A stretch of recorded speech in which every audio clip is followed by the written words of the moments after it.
Hi everyone, welcome to the Foster Inclusion Podcast, and thank you so much for joining me. I'm your host, Saida Gomez-Fleury. In this episode, I interview Ashley Chen of BitcoinWisdomForBusyPeople.com, a website that makes it easy for folks with limited time to understand Bitcoin. I met Ashley back in 2018 at the Crypto Valley Conference in Zug, Switzerland. Ashley's got a really cool background. She's an engineer turned marketer, specializing in bridging the communication gap between technology and everyday people in diverse cultural and societal contexts. Her experience includes executing multilingual campaigns for Australia's largest telco and working in Switzerland's Crypto Valley on a prominent blockchain project. She grew up and got educated in a multicultural environment in Australia and is fluid between different cultures speaking English and Chinese Mandarin. Ashley now dedicates her time and energy to helping the global Chinese-speaking community learn about Bitcoin. Her company is an authorized BitBox2 hardware wallet reseller in Asia. Join us as we discuss Bitcoin Wisdom for BusyPeople.com.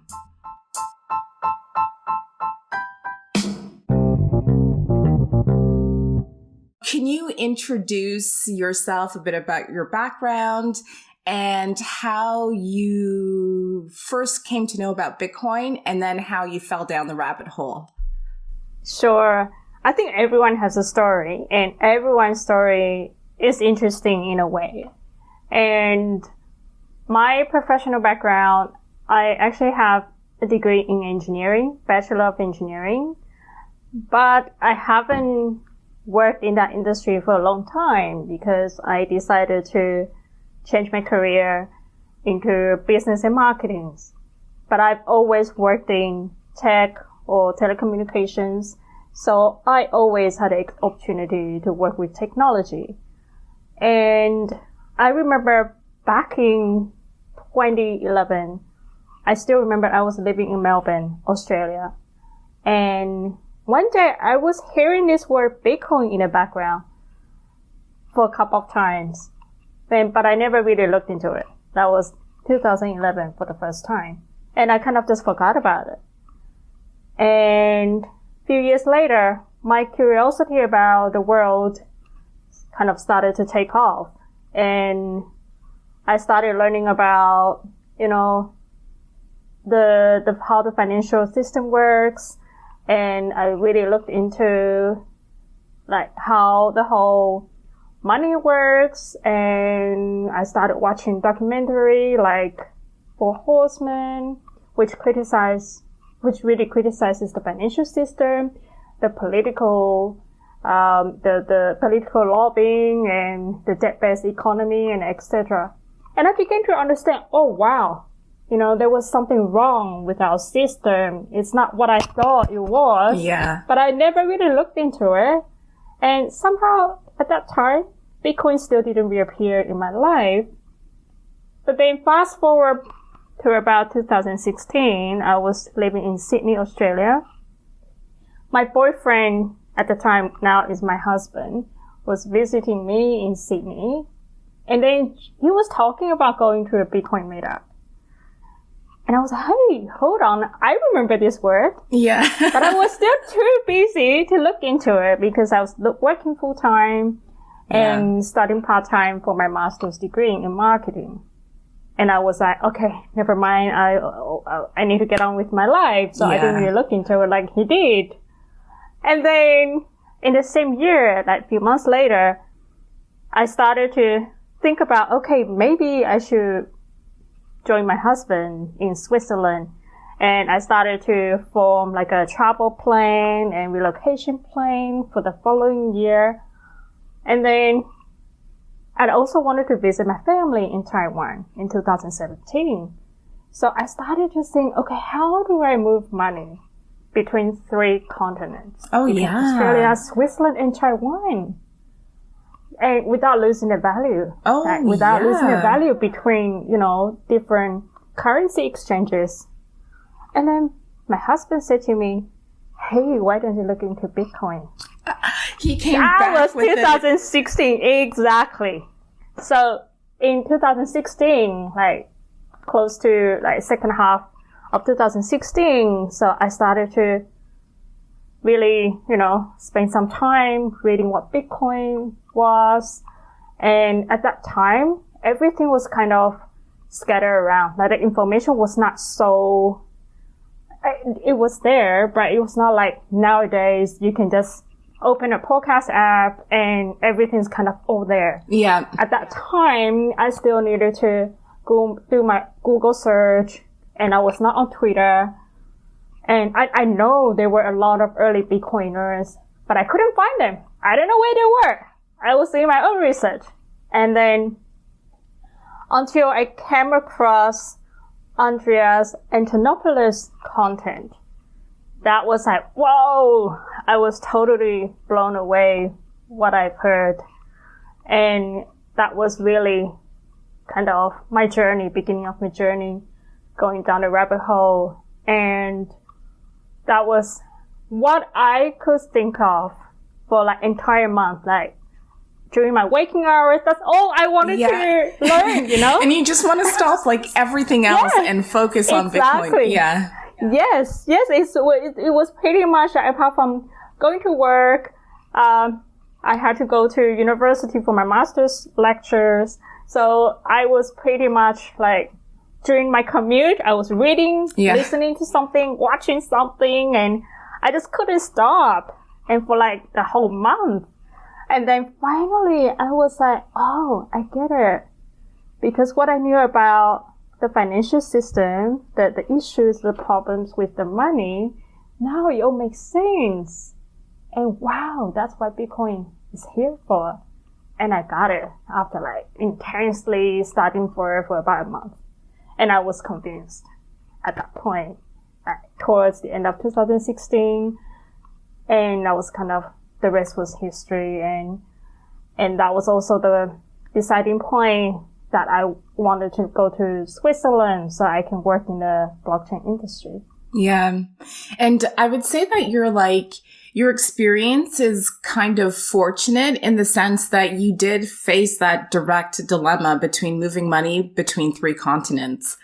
Like many people, they may travel for a few weeks here and there, but they don't necessarily have that like truly international experience and the considerations of like, will I lose value because of Forex exposure? Like, what's this doing? What's that doing? So it's like the challenge is kind of like a blessing in disguise. Yeah, absolutely. So nowadays, when people ask me the best use case for Bitcoin, it's always cross-border transaction for me. That's my number one, the best use case of Bitcoin. Even until this day, I still say, hey, that's a cross-border transaction. That's what it's for. You don't have to rely on third party. You do it anytime. You just don't need any permission. And you become your own bank right away. The market for, international remittance is hundreds of billions of dollars right now. Like, I think there's a projection that it's actually going to overtake the foreign direct investment market. There are so many people who can benefit from this. But, okay, what was it like for you the moment you realized you could be your own bank and you had that responsibility to actually ensure that your value was transferred safely and securely? It was quite scary at first. Yeah. Because now I need to take the full responsibility of everything I type into my hardware wallet, every click, every number I need to type in. I have to be like 1000% sure what I'm doing. At the beginning, it's super intimidating. Yeah. It was scary, to be honest. It is totally scary. It is. It's like I say, I always say, like, start with a little bit and practice between wallets so that if something goes wrong, it's only a little bit, like it could be like $20 or whatever, like the equivalent of. So you're not like taking on that big, oh my gosh, this is my house, like, like agenda. Pardon? That's also what I did at the beginning. Like, I was like, okay, my first hardware wallet. Oh my God. I was about to make my first big transaction. Okay, let me test out $20, like what you said, to make sure the whole experience, the whole process that is working okay, before I really go, okay, let's go big. Yeah. Little by little. So the stereotypical image of a Bitcoiner is like this geeky computer scientist. And obviously you don't fit that image at all. At all, on the contrary. Would you say that, like, just who you are, your educational background, the fact that you're a woman, has any of that actually affected your learning journey with Bitcoin? I would say not so much in my learning journey, more when I was getting into the blockchain space and while I was in it. And I think I was fortunate enough to have the type of education I had, and the interest in tech has always been there. And even though the tech behind how Bitcoin works is actually not so intuitive for a lot of us, even though, I could have the logic to understand the technology. But the fact that I'm not working as a programmer or in tech full time on the technical side, it's still a little bit challenging for me to really grasp the whole idea. But I think luckily there were already a lot of online content when I first learned about it, and I was super grateful for that. And I remember taking a course on Linda so that I could prepare for the Bitcoin professional certification exam. And yeah, there was one. That exists? I had no idea. Yeah, it existed. I don't know if now maybe that still exists, but at the time I was like curious, how else can I get myself equipped so that I can work in the blockchain industry? So I came across that Bitcoin professional certification exam. But in the end, I didn't take that exam, but I learned so much about how Bitcoin works. But of course, having a super techie husband really helped, because he always, we always had a discussion way to share my learning or to ask questions and basically have a discussion about Bitcoin. Yeah. We still do nowadays. Yeah. And I think most content at the early days was all in English, even though there probably a small amount in the local language, but I think it's quite limited in terms of maybe the mainstream media was driving the narrative. So if people don't have enough competency in English language, they might not be able to see the whole picture, or they may not be able to see what other people were saying about Bitcoin. So I was definitely fortunate enough so that I can see kind of like internationally what's really going on. Yeah. That's such a good point. Like, that's kind of an injustice to not have the information accessible in other languages, because here's this great thing with a network that's continuously growing. And here are a bunch of people or a segment of the population that could miss out on this because of linguistic reasons. Yeah, I totally agree with that. And a few years ago, when I came back to Taiwan for a visit, as soon as I started talking about Bitcoin, the first reaction I got from people was, "Oh my God, that's a scam." It's a scam? I was like, yeah. Yeah. I was like, oh, That's unfortunate. People don't really have the right perception about Bitcoin. Yeah. Yeah. And just, I'm not sure if you would know this, but as you're speaking about language barriers, I read a lot that the majority of Bitcoin mining takes place in China. And so my assumption is that either information's available in Mandarin or in Cantonese because there is a large Bitcoin mining population. How is that information, how do they communicate? Is the population basically English speaking, or is there some more documentation or perhaps something more technical with respect to mining that's available in Chinese? Yeah, I think in the last few years, things started to catch up. Yeah. I don't know in China. I think nowadays China is probably the same. For example, there are some blockchain news outlets just does all the blockchain media, and they probably, for example, crypto exchanges, they will have a small section on education. They will do a bit of a 101, provide, more explanation what Bitcoin or what blockchain is. And then I think comparing to, say, 2016, 2017, in the last 2 years, definitely there have been so many more influencers start to talk about what Bitcoin is, and people start to take it more seriously.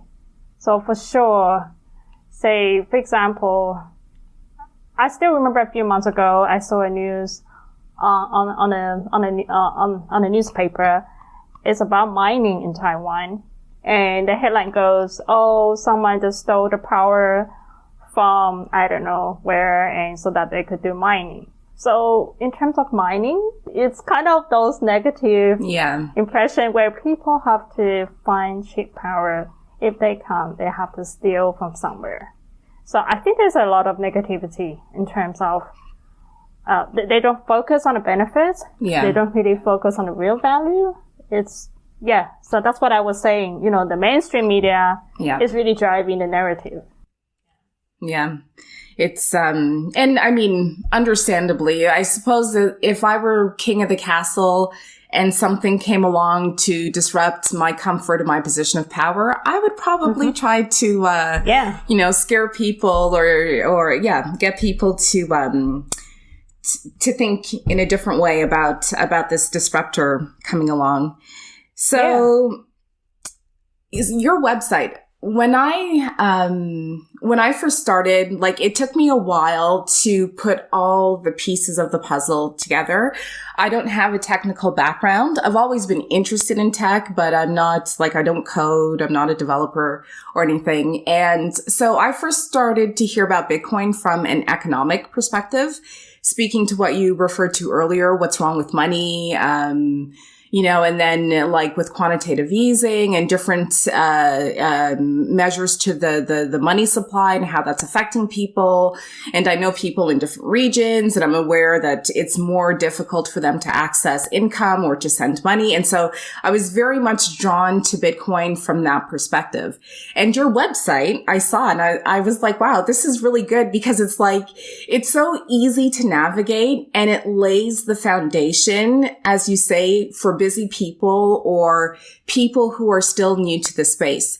So what I'd like to know, and I'm sure the listeners would like to know, is how you came up with the navigation. Okay. Well, first, thank you for the compliment.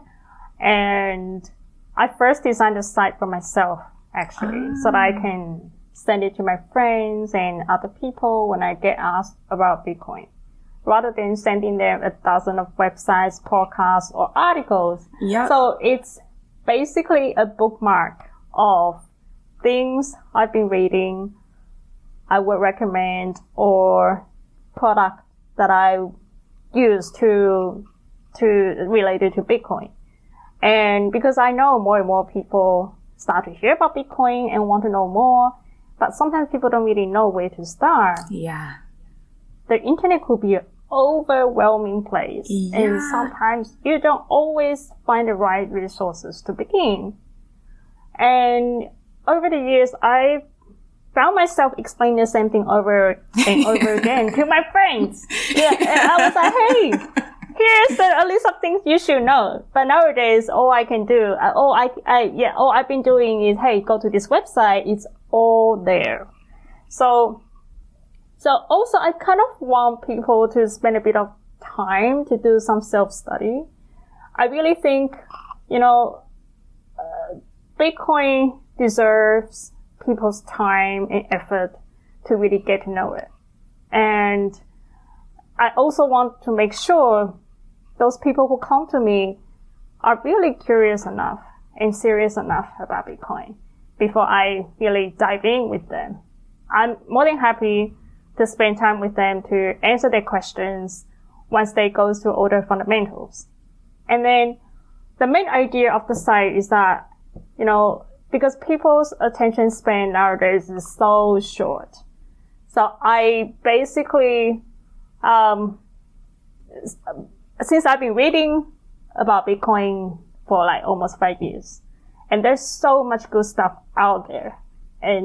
But again, at the beginning, I had to filter through a lot of things and to find what works for me.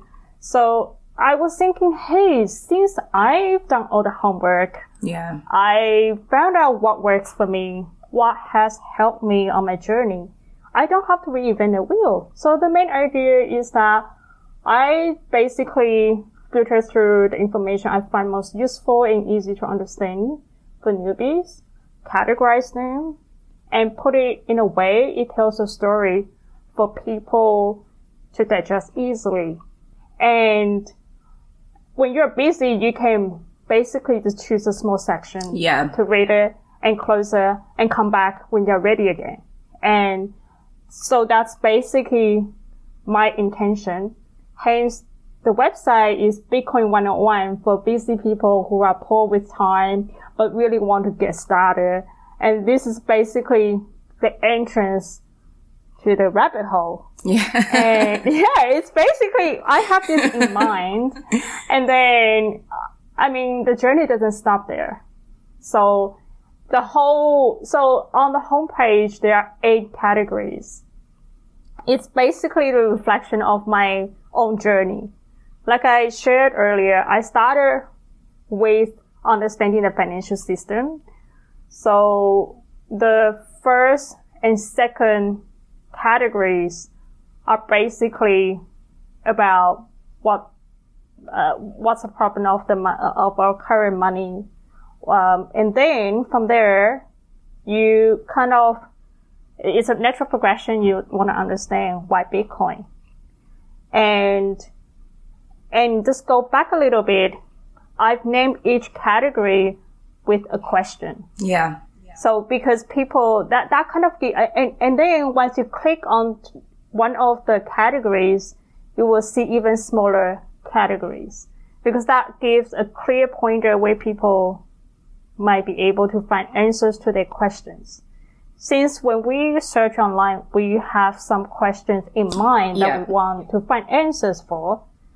And you don't have to start with a particular order. You don't always have to start from the beginning. For example, on the third and the fourth categories, it's about like some simple questions and answers and common mistakes, for example. And if someone just want to have a quick overview of what Bitcoin really is, they just go into those categories.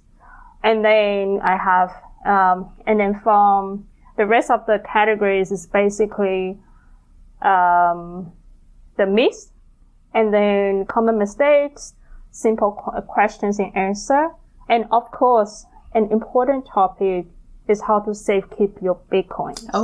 So for that, there is another category called Bitcoin wallets, and Bitcoin glossary is where people can look up on jargons. So I want to give credits for those who created those content, because I don't take credits for everything here, because like I explained before, it's basically a bookmark of educational content I've find super useful for beginners. Yeah. So for example, the first two categories, what's a problem with our money and why Bitcoin? I basically I took the article written by Wiz, which is an early Bitcoiner. And he wrote this article called Why Bitcoin back in 2019. I took certain section out of his article, rearranged in an order under those two categories. I also used one documentary called Hard Money, produced by an independent filmmaker Richard James. I think that's his name. Let me have a look. Richard James. Yeah, that's his name. And both of their work have been highly regarded in the community. And then the rest of the other sections were like simple questions and answers, common mistakes, and so on. There is a contributor called Bitcoin Q&A.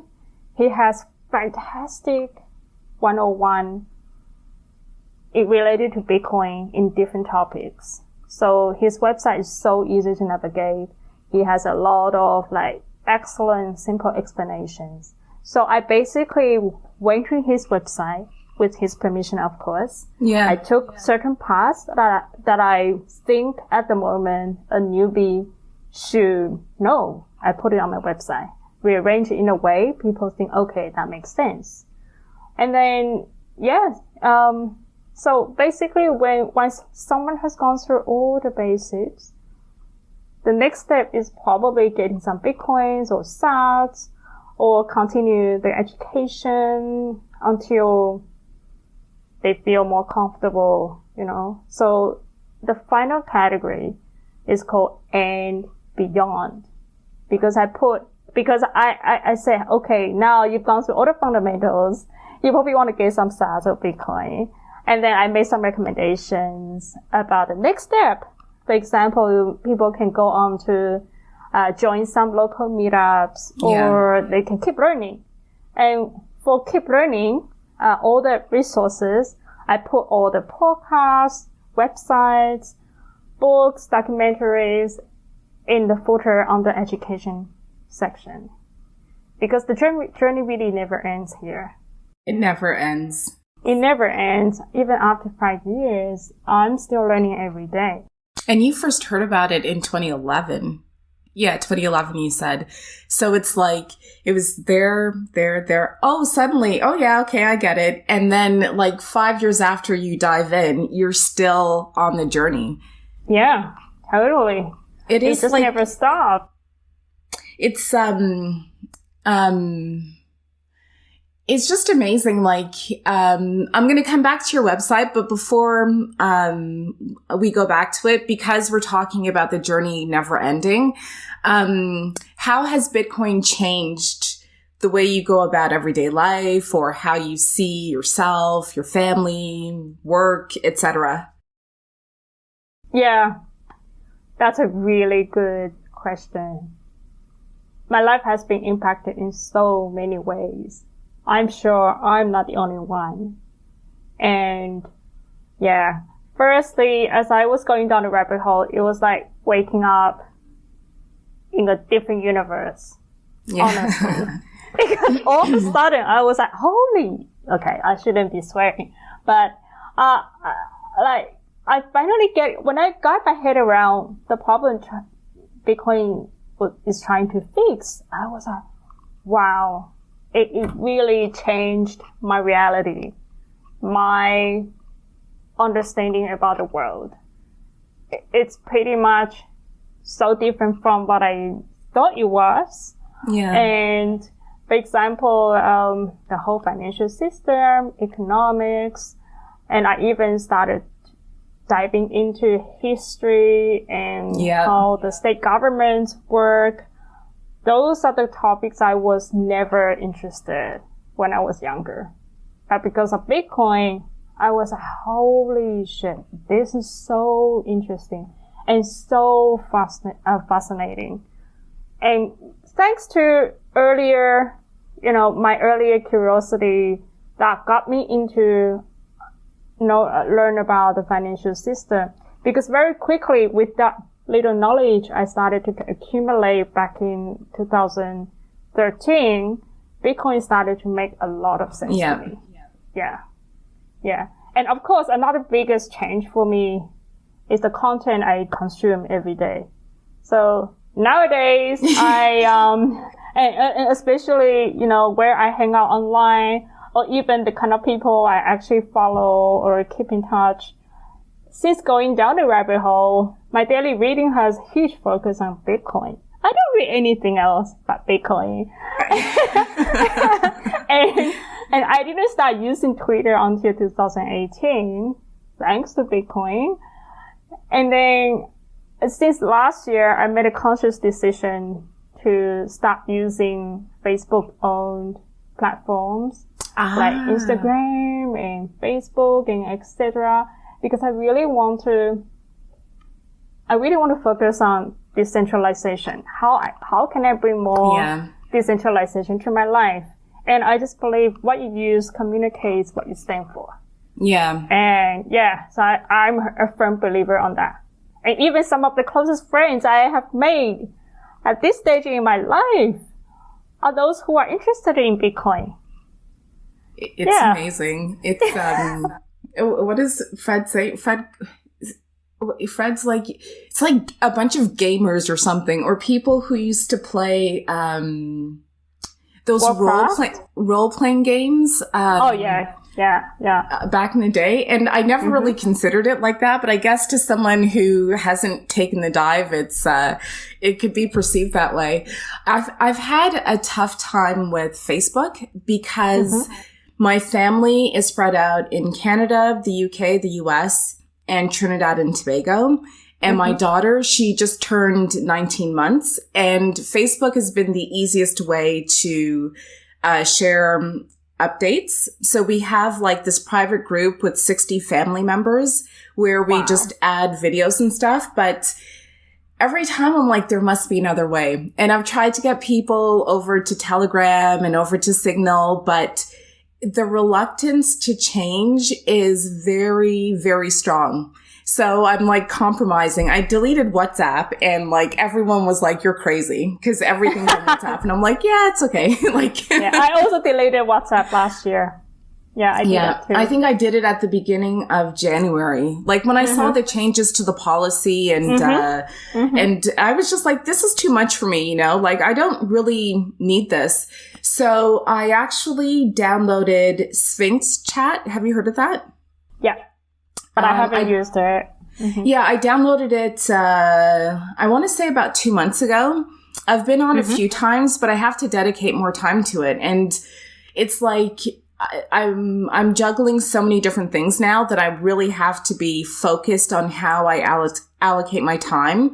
And I have to exercise even more discipline because my reading list has just gone through the roof. I got rid of my television like a while ago because I'm so much more mindful of like messages or consistent messages that are disseminated through different media, whether it's the news or like a television show or whatever. Like I feel like deep down this need to just like be free from so much influence and to just dive into the things that I find interesting, Bitcoin, and how it impacts and changes people. And so, so it's really changed me from that perspective. And then like having a daughter with respect to time preference and making choices, like even something small like staying up late versus going to bed early because I know that tomorrow I have to do X, Y, and Z and stuff. Like I find that a lot of concepts that are repeated throughout the Bitcoin space stay with me throughout the day. And so like, it's just, I'd like to ask people how they themselves feel the change with Bitcoin because I think it's so strong. Yeah, certainly. I totally feel it. And even, for example, the spending habit. For example, I can form better judgment and make sure that I make the right decisions in my life when it comes to, where to be or how to move around the world, what to or what not to spend my fair money on. Yeah. And little things like that. And maybe this is a little bit sidetracked. I even find Bitcoin is a very spiritual kind of philosophy for me in the end. And it kind of helps, it really helps me to connect all the dots in my life. I was like, wow, this is why I'm here. This is why I'm where I am. Yeah. So yeah, it's really, really fascinating. And especially when I meet someone new for the first time and who happens to be a Bitcoiner, usually we just gel right away because we just have a very similar worldview. And you just connect at a deeper level because you know why you're into Bitcoin and there must be something you have in common. Yeah. I must say too that I have to give my father credit for sort of orienting me in a certain way when I was a kid. He used to lecture me on not opting for instant gratification. So he used to say, like, Saida, you know, instead of playing your Atari, I'm that old, I used to play Atari a lot. Instead of staying up all night playing Atari, like, you need to go to bed and you need to focus on what you're going to do at school tomorrow, in a week, in 2 weeks. And he instilled the concept of saving money.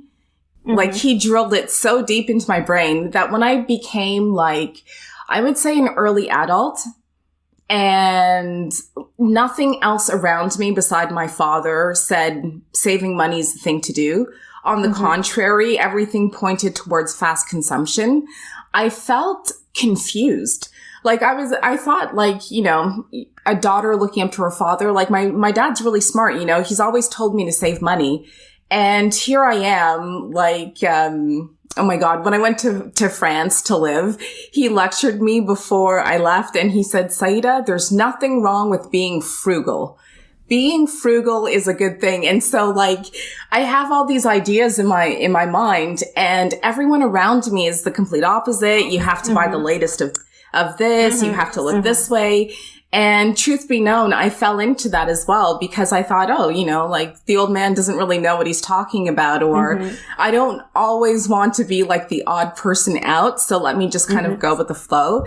And then in finding Bitcoin, it kind of like brought me back to who I am, how I was raised, and some of the sound values that my father raised me with. So it was like, it's in an odd way, it kind of strengthened my connection with him, which is something I was not expecting whatsoever. That's amazing.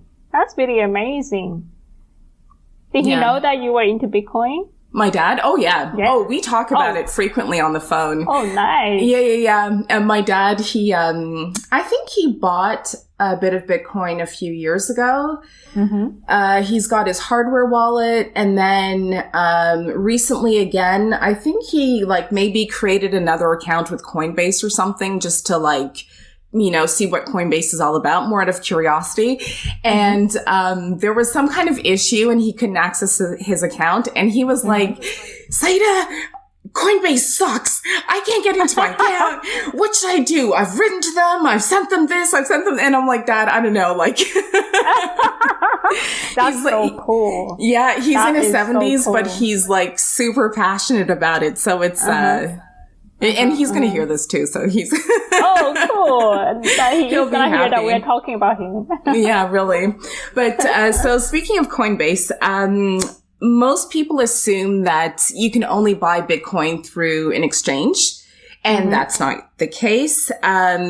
Your website actually lists several ways, and one of those ways is to actually accept Bitcoin as a payment.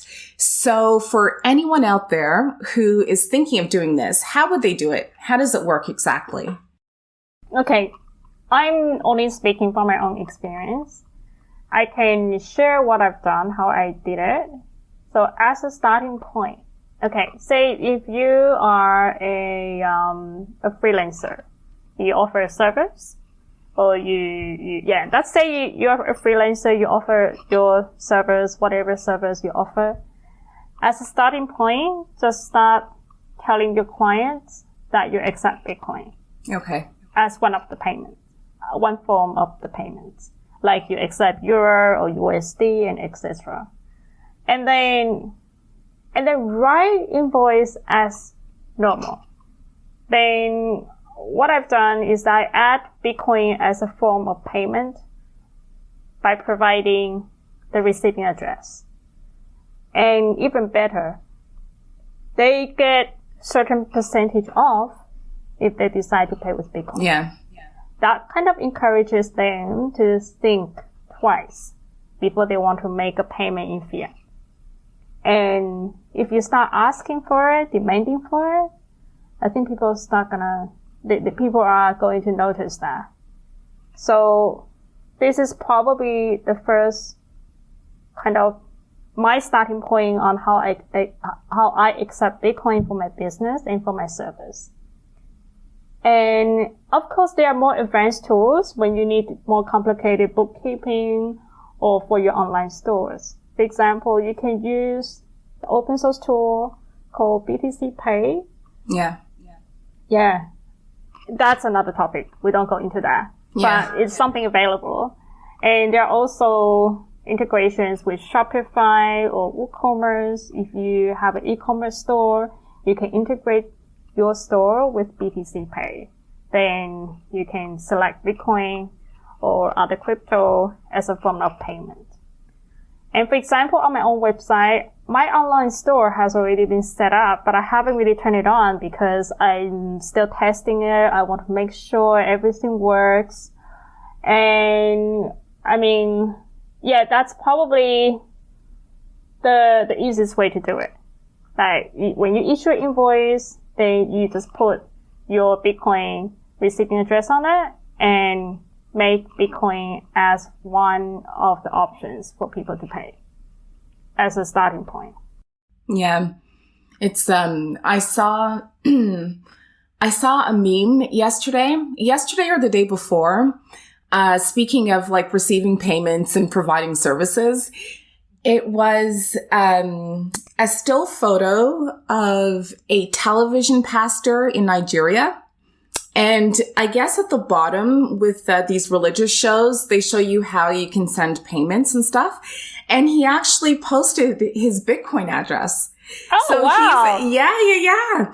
So for his like pastor services, people who follow him can actually, send him Satoshis. I'm guessing no one's going to send him full Bitcoins, but like you can send him Satoshis if you're moved by his word of God. I thought that was brilliant. That's so cool. I mean, nowadays, people use Apple Pay, whatever Pay. It's all to do with scanning a QR code. Yeah. But making a Bitcoin payment is as easy as scanning a QR code too. Yeah, I've only made a few Bitcoin payments because I'm trying to like hodl for as long as possible. Mm-hmm. And one of them was, I think it's the Sun Exchange. It's a solar project. And that I paid through Bitcoin. I made donations to a few Bitcoin organizations as well. But even like the hardware, like, my Raspberry Blitz, I bought in fiat, like, cause I just can't, I can't bring myself to spend it. Like, I want to save it for as long as possible to see, like, just to see it grow in the future. Mm-hmm. And, I've actually set up something with my daughter where every month we buy her a few Satoshis so that when she's 18, like, she has something. Wow. Yeah. That's awesome. Yeah, totally. I often, like, for example, I told one of my relatives, like, a few months ago, I said, hey, look, quit smoking or quit something small in your daily life so that you can save the money for your kids. You don't have to start with a huge amount, but you can start with it little by little. Yeah. That's all it counts. Yeah, exactly. Because, I find too, like in speaking to people who are not familiar with Bitcoin, they get stuck on the price. 50 grand, it went up to 65, whatever. Mm-hmm. And because we always speak about Bitcoin and we don't necessarily speak about Satoshis and, there are 100 million Satoshis in one Bitcoin, you can actually buy like 1,000 Satoshis very cheaply. like that too kind of serves as an obstacle. And so now I try to slow myself down and actually say, you can buy smaller pieces if you'd like, to test it out as payment from one wallet to another, so that there's a greater sense of accessibility. And one of the ways how I onboard people, how I onboard beginners, I usually give them a little bit Bitcoin on their wallet, just a little bit, okay? So I say, hey, download this app, this mobile wallet. I'm gonna give you a little bit Satoshi. But this is a different story because I usually do it on a Lightning network. Yeah. So there's no fees, right? But the good thing is, for example, if I give them $2, but maybe 2 weeks later it's gonna be, I don't know, $3, and they start to pay attention to it, and that really get them curious in a way. Yeah. The Lightning Network can be a bit complicated for someone new. Is there like a simple analogy or something you can share with people so that they can start to grasp what it is? To start with, sometimes I don't even tell them this is a second layer. So for the listeners out there, the Bitcoin network is what we call layer 1, and Lightning Network is layer 2. And I find when I tell people about this analogy, they start to understand a little bit. Just imagine when you go to a coffee shop and you want to pay for your coffee with like $5, for example. And the merchant has a cashier to take your money or give you some change. Then at the end of the day, the merchant will bank their money. They will bring the money from the cashier, from the drawer to the bank. So you can think of taking the money, deposit that money at the bank as the Bitcoin network settlement. And when it comes to Lightning Network, because it's such a small transactions, it's micropayment, you don't always need to bring $5 to the bank whenever you, as a merchant, you just sell a cup of coffee. So my analogy is the bank deposit at the end of the day for a merchant, that's like Bitcoin core network settlement. Yeah. And when you don't need to put that transaction into the core network, the Bitcoin network, then that happens on layer 2. Yeah. It's the equivalent analogy as if a merchant is transacting directly with their customers with like coffee money or a piece of cake and etc. So when I explain that, people start to, they start to understand a little bit. Of course, they ask more questions, but for that, we don't go into the details in this conversation. So that's basically the overview. And that also kind of tells people, hey, Bitcoin, it's scalable. Yeah. So it's not always like what some people are saying, oh, it's too expensive to use Bitcoin network. I think there's just different perspective on how a different context, and some people just don't look at it. Maybe they don't look at overview what's really going on in the Bitcoin development. Yeah. It's, and I mean, like, in all fairness, I think it's difficult to, again, if you're not fully in it, it's difficult to understand what's going on. It's what you mentioned earlier about the internet being a big place with so much information. Yeah. Mm-hmm. And then also you've got other coins or things that claim to be coins with use cases. Yeah. And it's hard to, it might be even more difficult today than it was before when there wasn't as much information available, because I find that there's often like something about, it'll say cryptocurrency, there'll be an image of Bitcoin, and then it'll talk about a bunch of I won't use the term, but I know which term you want to use. Other things that have nothing at all to do with Bitcoin. And so like someone was saying something along the lines of, how could you believe in Bitcoin when Dogecoin is only going up because Elon Musk talks about it? And I'm like, there's just like two different things. Bitcoin has nothing to do with Dogecoin. So it's really difficult to follow along and to understand what's what. And I think that perhaps other coin marketers understand the confusion and the fact that people will conflate multiple things. And so they'll use it to their advantage. I can share one direct experience. I was teaching a basic Bitcoin workshop a few weeks ago. And someone who was completely new to the space came to my workshop, and she said, "Oh, I thought all the other coins are based on the Bitcoin network." I was like, "Oh no." And she said, "Oh, I thought Bitcoin is the basics for all the other coins." I said, "Well, Bitcoin is the father of all the coins, but the blockchain, right? But it doesn't mean they work the same way. They're completely different." So people have no idea. And I, in the say back in 2017, 2018, I went to different meetups, and sometimes they say, "Hey, this is a blockchain meetup." And I thought I would hear about Bitcoin, but no, they were talking about something completely different. I think it's super difficult for a beginner to really distinguish what's what.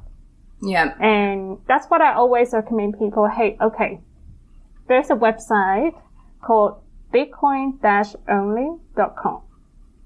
So this website has all the local meetups, all the resources, podcasts, focusing on Bitcoin, nothing else.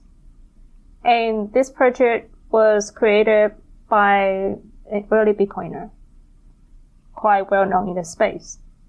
And I also added my Bitcoin meetup on the website because I want people to be able to find me, And that's also the reason why I started a Bitcoin only meetup. Since last year when I was in Taiwan, I realized that a lot of people in Taiwan really focusing on Ethereum and other coins. Nothing wrong with that. But when you really want to get into Bitcoin, you really want to understand Bitcoin, you have nowhere to go. You go to a blockchain meetup, but you're hearing about DeFi, you're hearing about Ethereum. I think it's super confusing for a Bitcoiner. For a beginner. So what's the culture like in Taiwan in general? And what aspects of the culture do you think would draw people towards Ethereum more than something else? I probably wouldn't go too much into why people are drawn into Ethereum. So I can explain a little bit how people look at crypto, what's their perception about crypto in Taiwan. Most people who have a bit of money or who are quite wealthy in Taiwan, they've made their money from the stock market. Most of them, including my family. So cryptocurrency or Bitcoin for them is like a stock portfolio. It is something that they can invest in the stock market. So they don't really understand, not everyone, but probably majority of them treat it as if it's a share, it's something they buy. They can invest in it and they can get 5% or 10% return, quickly. That's how they look at Bitcoin or crypto. And then, but most really don't understand when you have Bitcoin, you are your own bank. You don't sell Bitcoin back to fiat. But a lot of people I know, they just hold Bitcoin until it goes up 5%, 10%, and they are over the moon. they sell back to fiat, back to their bank account. I was like, oh no! No, don't sell. No, they have no idea. Or I think not just people in Taiwan, probably a lot of people in the world haven't got that. Bitcoin is the hedge against our broken system. Yeah. They still measure the value of Bitcoin against fiat. And they still look at the price. Nothing wrong with that because I'm sure we are around because of the price as well. Exactly. You know? It's the thing that draws you in, and then you get there and you're like, oh, okay, wow. Yeah. Yeah. Yeah. So that's kind of,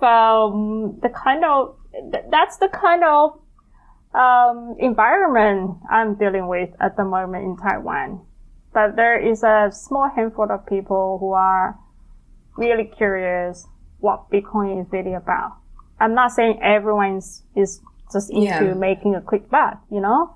There are people who also understand there's something wrong with our system and they want to find another way out. There are still people who really know what's going on. But most people just trade it as a stock investment to add into their portfolio. Nothing wrong with that. And they want to see when they can sell. Yeah. That's pretty much the culture here. So I guess it's like, it's more of a trading or day trading type of culture. Yeah. Yeah. Yeah, totally. Which, as you say, nothing wrong with it, and fair enough. It's just, I don't have like the time or the bandwidth to be a day trader. I'm so like, put it here in Bitcoin. When I was like a teenager, I used to save. Now I just park it in Bitcoin and just stop thinking about it. Like, spend time with the ecosystem and who's, you know, which company is putting it on its balance sheet, etc. Like, I love the whole game theory aspect of it. But in terms of like selling it a month from now, 2 years from now, that's not even on my radar. It's just like, yeah, likewise. When people ask me, oh, what's my strategy? I'm like, yeah, my strategy is just buy and forget. Hold it. Yeah, just hold it. Don't sell. You know, that's my strategy. And when people start to ask me, oh, which crypto exchange is better, etc., I'm like, I don't know. I haven't been using the exchanges for a while. Yeah. Yeah. It's not sexy. Like, it's actually pretty boring, especially if you come from like a high paced sort of trading environment. It's very boring. Like, what do you say? You know, you can't be like, oh yeah, I bought X when it was like 22 cents and today it's like 72 cents, you know, like it's just, yeah, I know what you mean. Yeah. It's boring. So are there like, I guess, red flags to look out for in the crypto space in terms of scams?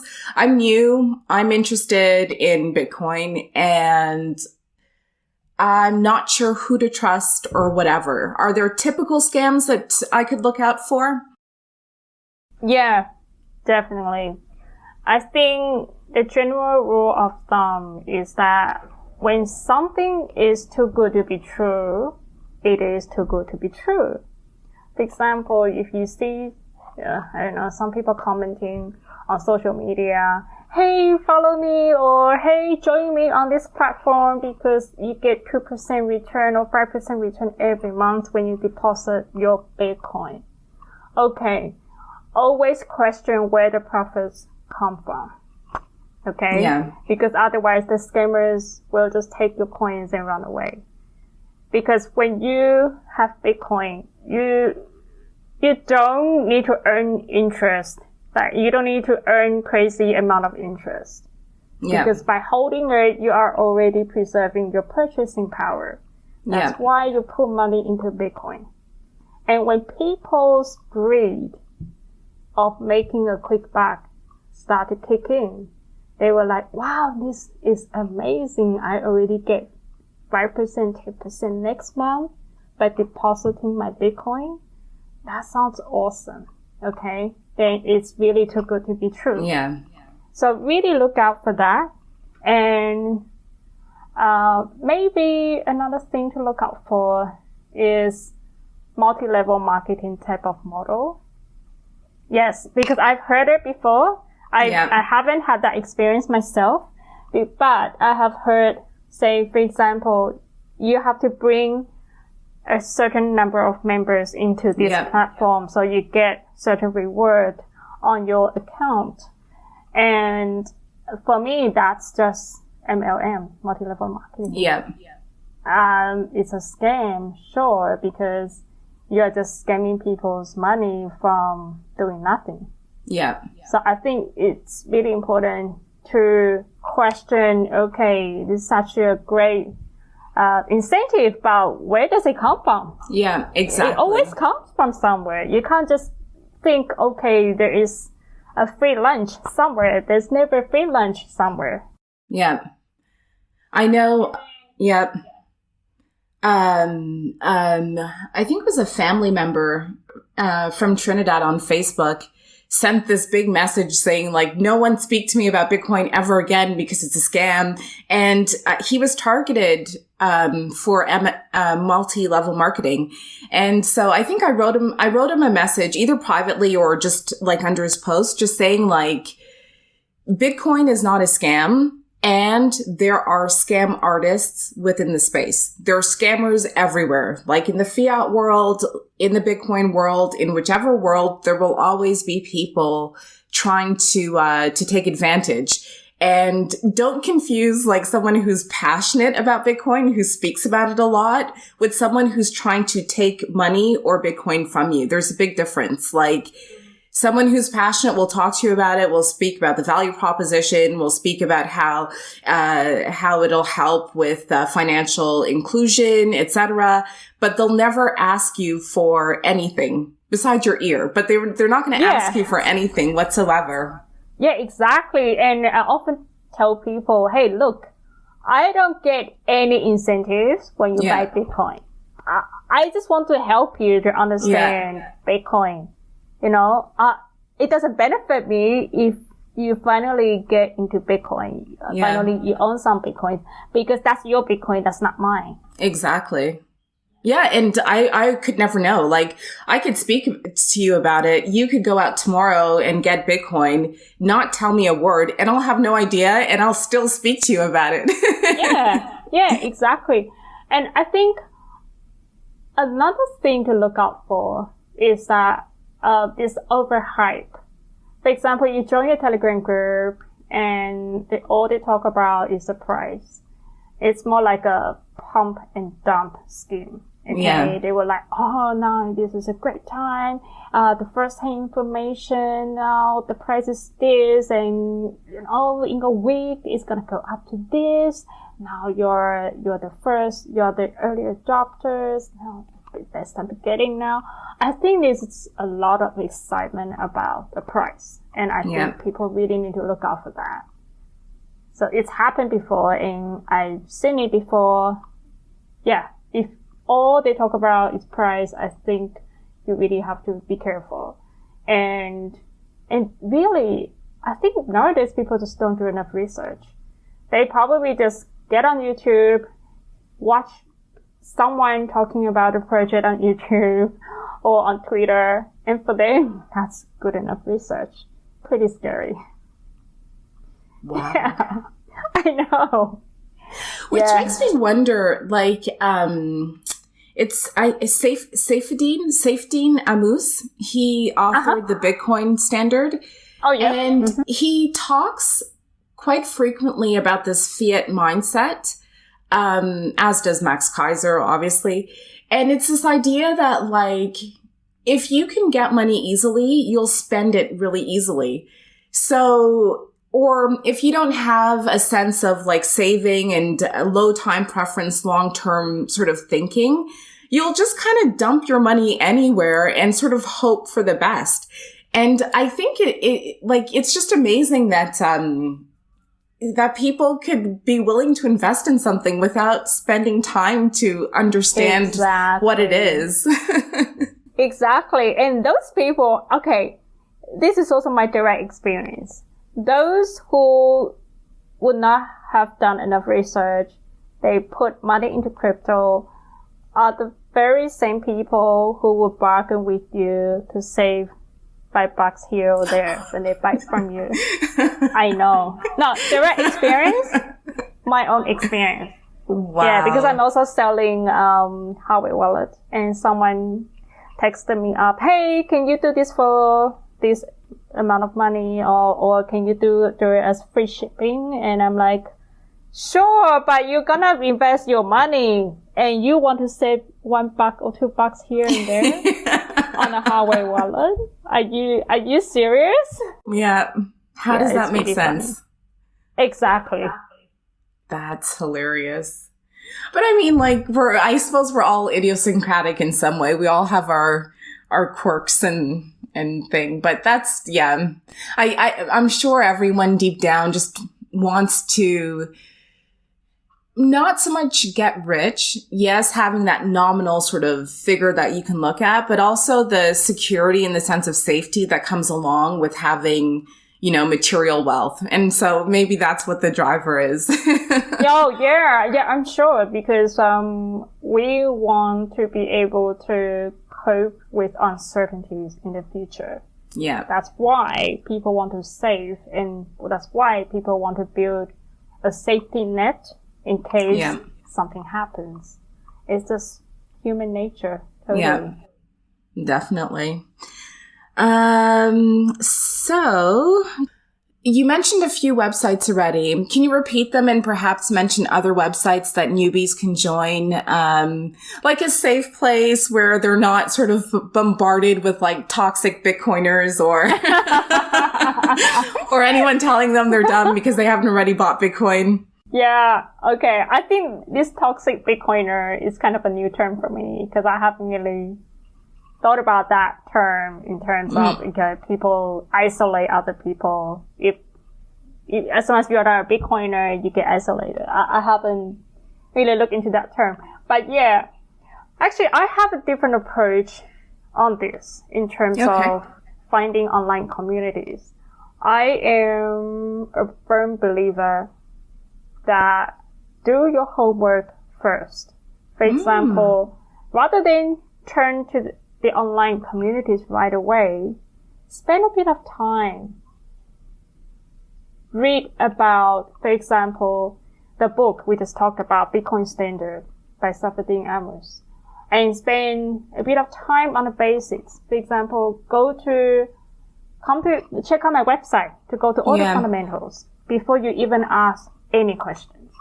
And maybe go to bitcoin-only.com to find local Bitcoin meetups. Yeah. Maybe go there just to see what people are talking about, for example. I mean, Twitter could be an overwhelming place for a beginner, but most are pretty friendly. Because I usually get some feedback or comments when I participate in certain discussion. But I mean, you need to know who you want to follow, or you need to find those people that really resonate with you. Yeah. Then you slowly kind of, you get introduced to other people. So, but nowadays, where I like to spend a bit of time in is Reddit. Oh, okay. I'm pretty new to Reddit. I've never used Reddit. Yeah, I wasn't on Reddit until recently.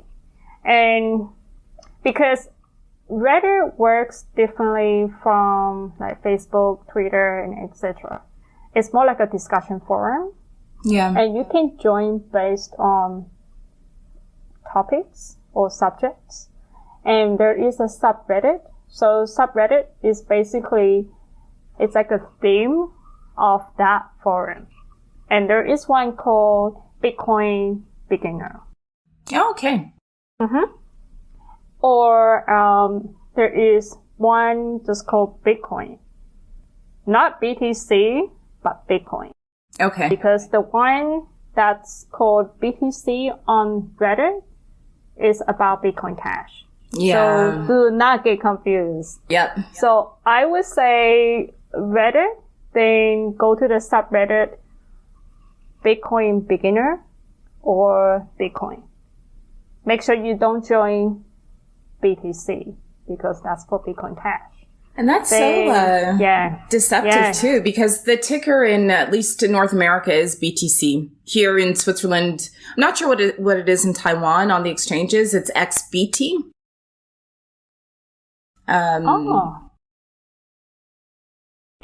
But that's something else, no? XBT? Uh-huh. No, XBT is actually the original ticker for Bitcoin. I saw an interview with, oh my God, I forget his name. What's his name? He was part of the Bitcoin Foundation back in like 2013 or something. And he and his, like a team of people actually traveled to Zurich to apply for Bitcoin to be an international currency or something. And essentially, they have all the currencies listed, and then gold, silver, and a few other metals are also listed. And they start by X because they're non-political. And so they actually proposed XBT for Bitcoin because it's not political. And the application, it hasn't been approved yet. I'll find the interview and I'll send it to you afterward, but it's still it's still pending. It hasn't been approved yet. So that's like the original ticker. And then, so like in North America, it's BTC that I know for sure. Mm-hmm. Here in Switzerland, you'll see XBT, I think, for the most part. Mm-hmm. And then if someone were to go on Reddit and see BTC, it's normal that they would think that that's actually Bitcoin and it's Bitcoin Cash. That's very tricky. At first I joined BTC and I was shocked. I was like, why is everyone attacking Bitcoin? Am I on the right subject? And I asked the question on Twitter. I was like, oh my God, I can't believe what I just read on the subreddit BTC, blah, blah, blah. And someone was kind enough to make a comment saying, why are you on BTC, not on Bitcoin? And I was shocked. I was like, oh my God, have I been on the wrong subreddit? It's so confusing. And also even the website, bitcoin.com is not the same as bitcoin.org. Yeah. So for listeners out there, you have to remember when you want to get the right information about Bitcoin, go to bitcoin.org. Yeah. Because bitcoin.com is for Bitcoin Cash. Yeah. It is very tricky to navigate, but luckily you're here. Yeah. Wow. And so where can people find you? The best place is my website, Bitcoin Wisdom for busypeople.com. And I'm also on Twitter. It's BTC Wisdom 4 BP. It's a bit tricky to really pronounce that right because Twitter doesn't allow a really long handle. Yeah. So it's BTC Wisdom 4 BP. But all the information is on my website. On your website. And I'll get it as well to add it to the podcast show notes so people can scroll through and just click to find you. Yeah. Well, thank you. Always a pleasure.